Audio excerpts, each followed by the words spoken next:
ఈరోజు సాధనకి సమయం ఏంటో చెప్తున్నారు, తెలుసుకుందాం. పడక గదిలో తన మంచం మీద పడుకుని ఉన్నటువంటి రాధాకృష్ణ అనే ఆయన ఏదో అలికిడి అవ్వటంతో ఉలిక్కిపడి కళ్ళు తెరిచి చూశాడు. అతని ఎదురుగా ఒక దివ్య కాంతి ప్రకాశిస్తూ కనపడింది. చూస్తుండగానే ఆ కాంతి ఒక స్త్రీ రూపాన్ని దాల్చింది. దేదీప్యమైన కాంతుల్ని వెదజల్లుతోంది ఆ స్త్రీమూర్తి. ఆ స్త్రీమూర్తి ఎవరు అంటే సాక్షాత్తు ఆ జగన్మాతేనని గ్రహించాడు ఆ రాధాకృష్ణ. అమ్మా అంటూ ఆ తల్లి పాదాల మీద పడాలని అనుకున్నాడు. కానీ మంచంపై అతన్ని ఎవరో కట్టేసినట్లుగా అనిపించింది. ఒక్క అంగుళం కూడా కదలలేకపోయాడు. ఏమైంది నాకు అనుకుంటూ రాధాకృష్ణ తన వంక తను ఒకసారి చూసుకుని ఆశ్చర్యపోయాడు. అతని శరీరం బక్క చిక్కిపోయి శరీరం ముడతలు పడిపోయి ఉంది. లేచేందుకు ఏమాత్రం ఓపిక తనలో మిగల్లేదని, తన అంత్యకాలం సమీపించిందని అర్థం చేసుకున్నటువంటి రాధాకృష్ణ ఏమంటున్నాడంటే ఆ పరమేశ్వరి వంక చూస్తూ, తల్లి నువ్వు నన్నే కాపాడాలి, నాకు నీ వద్దకు రావాలని ఉంది అన్నాడు. అవును కుమారా, నాకు నిన్ను నాతో తీసుకెళ్ళాలని ఉంది, కానీ నువ్వు ఈ జన్మలో చేసిన పుణ్యం అందుకు సరిపోయేటట్టు లేదు, అదే నా బాధ అంది జగన్మాత కూడా విచారంగా అంది. అమ్మా, నేను ఇప్పటి వరకు ఎవ్వరికీ కష్టం కలిగించకుండా ఉన్నానే, అది సరిపోదా అని అడిగాడు రాధాకృష్ణ. సరిపోదు నాయనా, నువ్వు నాతో రాగలిగేందుకు కావలసిన అర్హతను పొందాలంటే నీకు లభించిన మానవ జన్మను భగవత్ సేవకు అంకితం చెయ్యాలి. నేను నీకు ఇచ్చిన ఈ 95 సంవత్సరాల్లో నువ్వు ఏనాడు నా సన్నిధిలో దీపం కూడా వెలిగించినట్లేవు అంది ఆ పరమేశ్వరి. నిజమేనమ్మా, నువ్విచ్చిన సుఖాల్ని అనుభవించానే తప్ప ఇన్నాళ్ళు నిన్ను ఎలా సేవించాలో నేను అసలు ఆలోచించలేదమ్మా. అమ్మా, నన్ను మన్నించమ్మా, నాకు ముక్తిని ప్రసాదించు తల్లి అని అమ్మని వేడుకున్నాడు రాధాకృష్ణ. సరే నాయనా, నా బిడ్డవు కాబట్టి నీకు ఒక చివరి అవకాశం ఇస్తున్నాను. నీకు ఖచ్చితంగా 10 నిమిషాల వ్యవధి ఇస్తున్నాను. ఈ 10 నిమిషాల్లో నీకు తోచిన విధంగా నన్ను సేవించి నాతో వచ్చేందుకు అర్హతను సంపాదించు నాయనా అంది పరమేశ్వరి.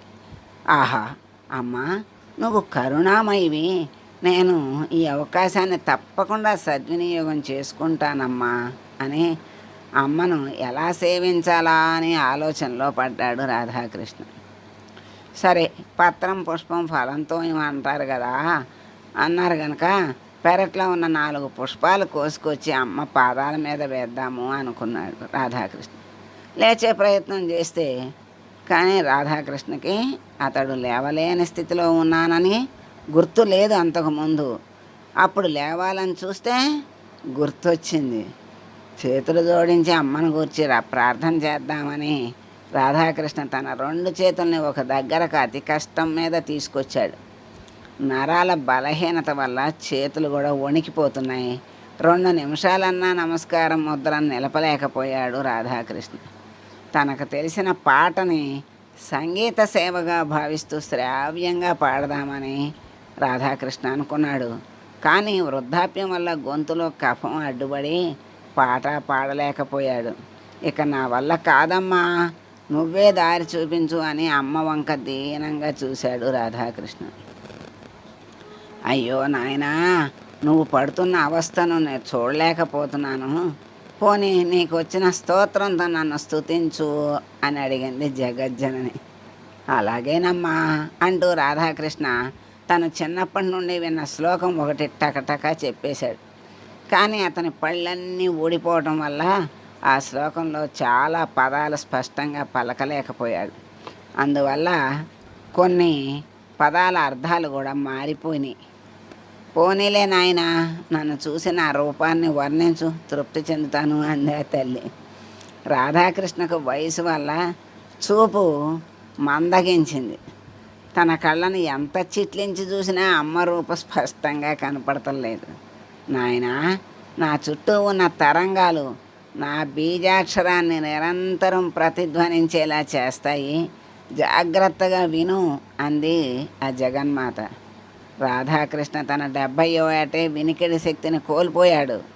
అందువల్ల చెవులు రిక్కించి విన్నప్పటికీ కూడా తనకు ఎటువంటి శబ్దము వినపట్టలేదు.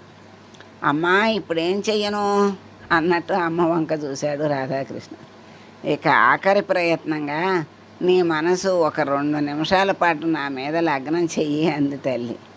2 నిమిషాలు ప్రయత్నించిన తర్వాత, మహనీయులకు సైతం మనసును ఏకాగ్రచిత్తంతో నీపై నిలపడం సాధ్యం కాదే, సులభం కాదు కదా, నా వంటి అల్పుడికి అదెలా సాధ్యపడుతుందమ్మా, నా వల్ల కాదమ్మా అని అన్నాడు రాధాకృష్ణ దీనంగా. జగన్మాత రాధాకృష్ణకి ఇచ్చిన 10 నిమిషాల గడువు ముసిపోయింది. అమ్మా, నిన్ను ఏ విధంగానూ సేవించలేకపోయాను అని కడు దుఃఖంతో అన్నాడు రాధాకృష్ణ. పశ్చాత్తాపంతో అతని కళ్ళ వెంట నీళ్లు ధారాపాతంగా కారిపోతున్నాయి. ఇదంతా నీ స్వయంకృతం నాయనా, నువ్వు తరించటానికే నీకు ఈ మానవ జన్మని ఇచ్చాను. అది లభించిందన్న విషయం కూడా నువ్వు విస్మరించావు. నీ పేరు చెప్పినప్పుడల్లా నా నామాన్ని స్మరించావు కనుకనే ఈ విధంగానైనా నీకు నా దర్శన భాగ్యం కలిగింది. భగవద్ విషయాలను జీవిత పరమాంకంలో తెలుసుకోవచ్చులే అని అనుకోవటం అవివేకం నాయనా. నీకు మానవ జన్మ లభించిన దగ్గర నుండి ప్రతి నిమిషం అమూల్యమైందే నాయనా. భగవద్భక్తికి బాల్యంలోనే బీజం పడాలి. జీవితం చివరిలో సత్యాన్ని గ్రహించినా చేసేందుకు శరీరం సహకరించదు. ఆ సహకరించకపోవటం వల్ల నీకు ఫలితం ఉండదు. అది తప్పకుండా అది సహకరించని స్థితిలోనే ఉంటుంది. ఆ ప్రమాదం నుండి నువ్వు తప్పించుకోలేవు. సమయం విలువను తెలుసుకో అయ్యా, ఇకనైనా మేలుకో అని చెప్పి ఆ దివ్యకాంతి అంతర్ధానమైపోయింది. అమ్మా, అమ్మా, నాకు నువ్వు కావాలి అని ఏడుస్తూ నేలపై పడ్డాడు రాధాకృష్ణ. అంతలో, నాయనా రాధా, నేను రా నీ అమ్మను కలయమైన కన్నావా, లే నాయనా లే అంటూ నిద్రపోతూ మంచం మీద నుండి కింద పడ్డ రాధాకృష్ణను అతని తల్లి లేవదీసింది. రాధాకృష్ణ కళ్ళు నులుపుకుంటూ తనకు వచ్చినది కల అని తెలిసి ఆశ్చర్యపోయాడు. కలలో జగన్మాత చేసిన బోధను గుర్తు చేసుకుంటే రాధాకృష్ణకు తను చేస్తున్న తప్పులన్నీ తెలిసి వచ్చాయి. తనకు పాతకాలం నాటి పేరు పెట్టినందుకు పెద్దలను నిందించిన సందర్భాలు కూడా గుర్తొచ్చాయి రాధాకృష్ణకి. రోజు ఇంట్లోని పెద్దవాళ్ళు వెంటబడితే కానీ స్నానం చేయని రాధాకృష్ణ ఆ రోజు పూర్తిగా తెల్లవారక మునిపే స్నానం ముగించి ఇంట్లోని దేవుడి మందిరం దగ్గరికి వెళ్ళి భగవంతునికి భక్తిగా నమస్కరించి ఆ తర్వాత తన బామ్మ దగ్గరికి వెళ్ళి, బామ్మ, ప్రతిరోజు నీతో గుడికి రమ్మని అడుగుతున్నావుగా, ఇవాళ నువ్వు గుడికి వెళ్ళేటప్పుడు చెప్పు, నేను కూడా వస్తాను అని అన్నాడు రాధాకృష్ణ.